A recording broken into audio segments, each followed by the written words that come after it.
دوای ئەو شەپۆلە بەفربارینەی بەشێک لە ناوچەکانی هەرێمی کوردستان و بەتایبەت سنووری قەزای دەربەندیخانی گرتەوە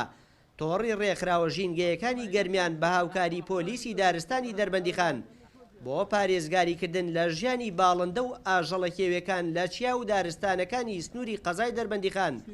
هەڵمەتێکی داکردنی دانەوێڵە و خواردنیان لە دارستانە سروشتیەکانی چیای بەرانان و زمناکۆ دەست پێ کرد. دیارە ئێمە ئەمڕۆکو تۆڕی ڕێکخراوە ژینگەیەکانی گەرمیان کە بریتین لە ژمارەیە گەنجی خۆبەخش و ئەو ڕێکخراوانی کە بە خۆبەخش و قازانجنەویستن بە باشمانزانی ئەمڕۆ هەڵمەتێک دەست پێ بکەین کەویش هەڵواسینی ژمارەیەک دبەیەکە گەنم و دانەوێڵەی پێویستی تایە بۆ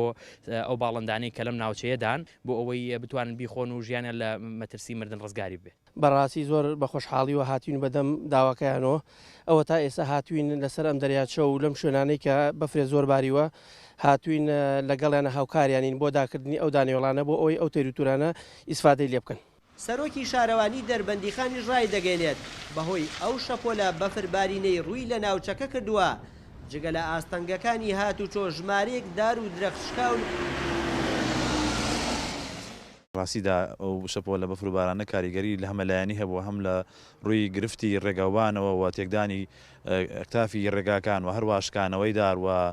هیلاکردنی خەڵ ڕێگاکان و بەڕاستی ئێمە بۆ ماوەی 3 ڕۆژە وەکو ستافی ئامێرەکانی شارەوانی بەردەوام بە شەو ڕۆژ لە خزمەتی هاوڵاتیانیان لەسەر ڕێگاکانی ناوچەی قەرەداغ و گوندی ناوتاق و سێمایی دەربەندیخان و هەروە ناوچەی شەمێران و گوندەکانی زمناکۆ وەرتکە بەردەوامین هەتا ئێستا ئێمە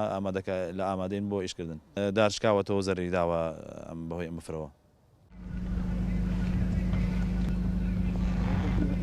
بەپێی تۆماری وێستگەی کەشناسی لا بەڕێوەبەراتی بەنداوی دەربەندیخان لە ماوەی 2 ڕۆژی ڕابردوودا